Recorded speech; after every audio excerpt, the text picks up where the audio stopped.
And I think one of the things going on for us just now in our nation, in our country, maybe in our community as well, is that the things we've relied on, we've been proved that they're uncertain. We're being kind of exposed in a sense. We've been kind of humbled that actually we can't be self-sufficient, that we can't rely on ourselves, that we're not as clever as we thought we were. And that degree of uncertainty can open us up to understand that there's a bigger story, that actually we need each other, and even perhaps that we need God. And it's an invitation for us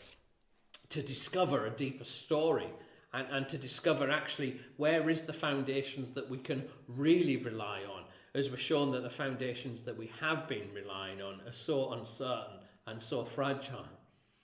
And in the story of Daniel, we've already had twice God gave and God permitted, and then what happened after the invasion is that some of the young nobles, some of the young political leaders, some of the young